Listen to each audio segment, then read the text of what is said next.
This just in, breaking news, our top story tonight, Microsoft removes Bitcoin as a payment option for their products. Experts say this is a tough loss to take because you really got a Windows. A South Korean law firm is appealing exchange regulations when it comes to Bitcoin. I have to say whoever made those regulations really took the soul out of cryptocurrency. Popular chat platform Telegram plans launch of its own cryptocurrency. My thoughts on how this will go?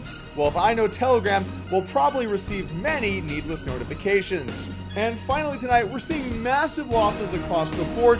Cryptocurrency in a total freefall. Nothing seems to end. I don't know if we're gonna make it. Oh wait, CoinMarketCap just removed the Korean listings.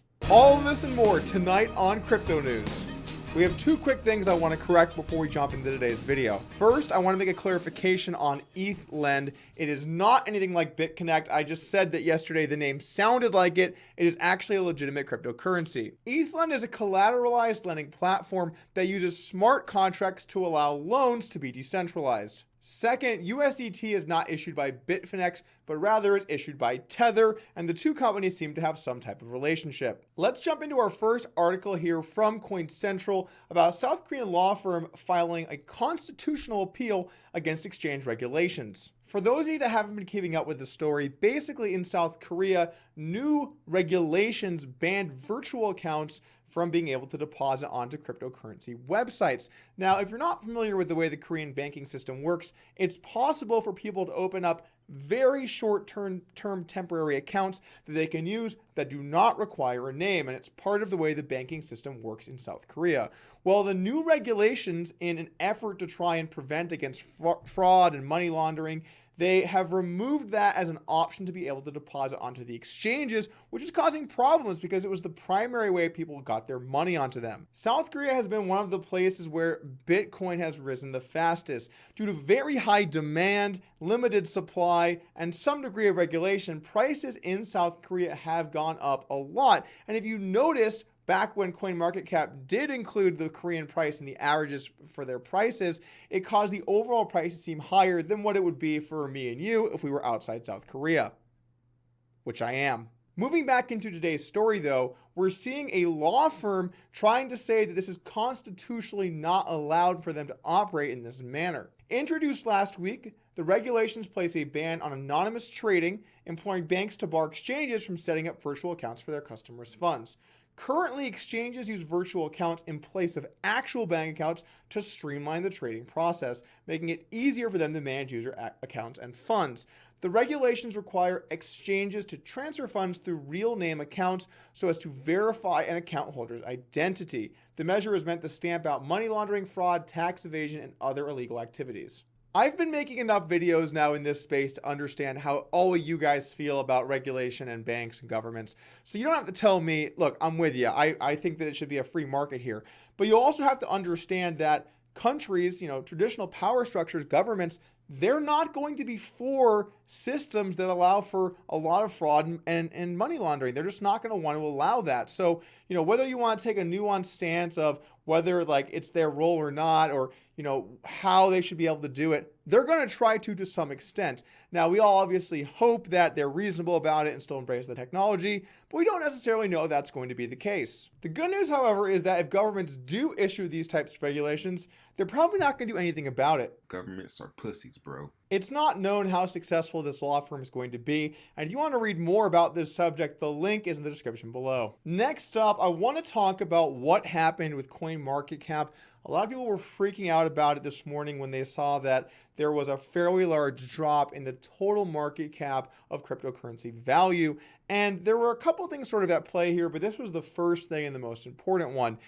CoinMarketCap decided to remove the Korean exchanges from averaging in the price and total volume. And this made some sense because these exchanges had weird prices due to what was happening in South Korea that didn't really reflect the current state of the market in basically anywhere else in the world. So rather than getting the accurate price for 98% of people, you got some middle ground price that didn't even really exist. That was just the high price in Korea averaged with the majority of the rest of the prices, which were much lower. There were no actual losses taken there, although since then there has has been a bit more of a decline in the total market. But this brings up a better overall question of how real is market cap value? The truth is that market cap is not a very good way to look at the total value of digital currencies. Now, I'm not saying there's exactly a better way.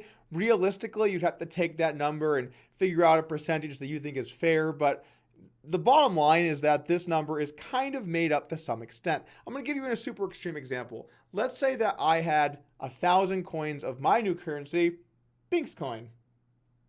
Those seem pretty valuable. Now let's say I decided to keep 990 of them and people wanted them. So there were only 10 in circulation and there was high demand. Well, you could see what would happen is that those 10, because they're so rare and so hard to find, and it has a picture of Binx on it, those are going to be really highly demanded and it's going to drive the price up on them.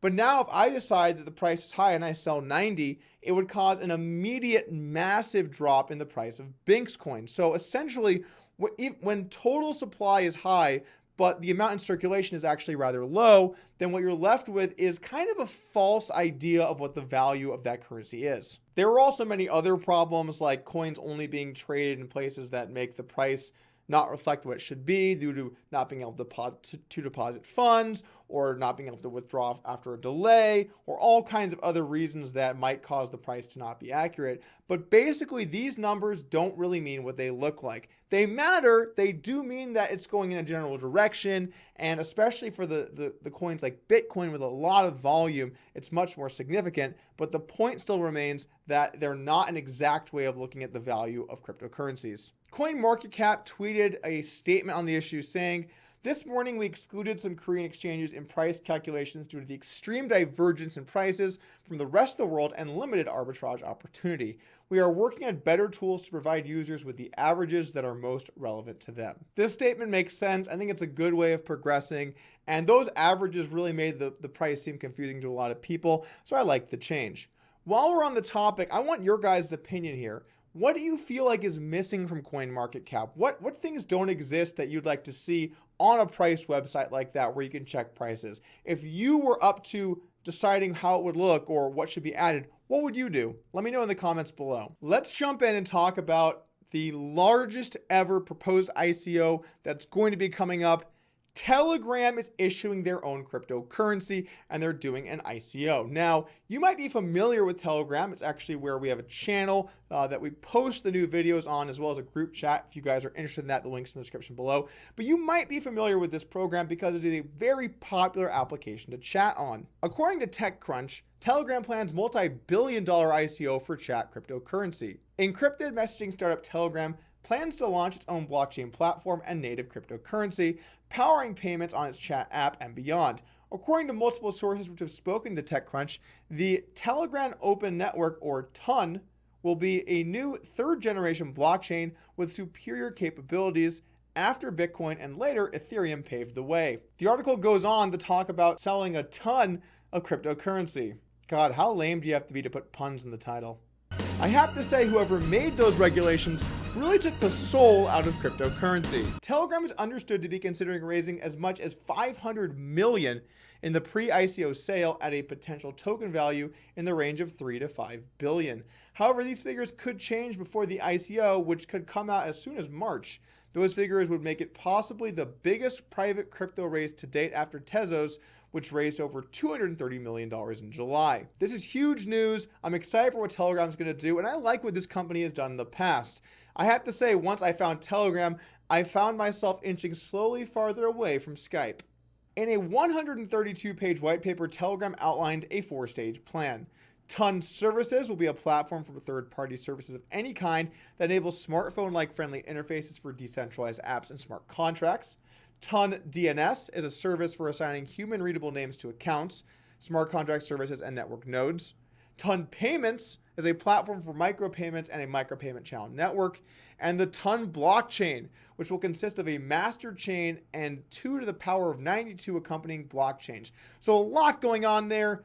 I can't even begin to break this down because I'm not able to, but if you want to read more, the link is in the description below. And finally tonight, Microsoft has decided to stop allowing people from using Bitcoin to purchase their products.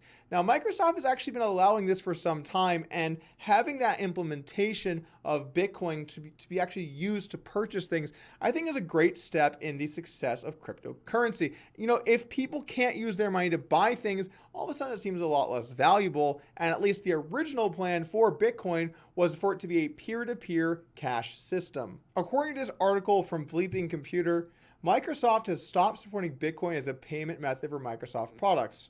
Several Microsoft employees have told us the move is temporary and cited the unstable state of the Bitcoin currency. Microsoft added support for Bitcoin in 2014 and has previously temporarily stopped supporting Bitcoin in the past. This article doesn't name their sources. I'm not saying that they're lying, but it does seem there might be more than meets the eye when it comes to the topic. Claiming it's because the volatility of Bitcoin seems weird after a pretty stable last couple of weeks. Sure, Bitcoin at lows has been around 13.5, or at highs has been around 17.5, but not too much swinging around all in all considering it's past. This seems like a weird time to stop allowing it because of the volatility. I think it's more likely that they're not using it because of the transaction fees, which are quite high, and the transaction time, which has been a lot slower over the last 6 months. The gaming Goliath Steam also made a similar move in early December, where they no longer allow people to use Bitcoin to make purchases, and they actually made a quote where they said that it was because of high fees and volatility, which again makes sense. One thing I have to say for these companies, though, is that I actually own a digital business where we sell subscription products for a poker training website, and you can actually get a plugin that allows you to, whenever you receive Bitcoin, sell it and turn it into cash. Now, it's obviously not ideal because Bitcoin ends up being so valuable, but it's a plugin that you can use to help the back end work, and it's available. I'm sure these guys know about this. So I don't know if I'm fully buying the volatility. You can actually remove that element of the volatility by either outsourcing that, or if you're a company that big, just making your own in-house solution that allows you to keep this currency. If you are going to keep it and you're worried about the volatility, though, you have that option. So I don't really think that makes a lot of sense as to why. I understand the fees and transaction times, but we're not going to know more on this issue until Microsoft releases a full statement. One last thing before we go. 2 of my videos have recently come under fire with an avalanche of downvotes despite no real sizable increase in their amount of views. I'm sure this is a coincidence, but both of those videos happen to be the ones where I said that BitConnect is very likely to be a Ponzi scheme. There's not much that you can really do about it, but luckily it doesn't matter that much because downvotes don't hurt your video ranking on YouTube. I just wanted you guys to know, if you see that, what's going on. You know, I might have underestimated these guys. At first, I thought they were fools, but we're dealing with people that are a lot smarter than what might meet the eye. I'm not really exactly too sure what a public key is. I know I use it to log into my blockchain wallet, but that's going to do it for me today. Thanks for joining. Hit that subscribe button, and we're going to be back soon with some more content, so stay tuned.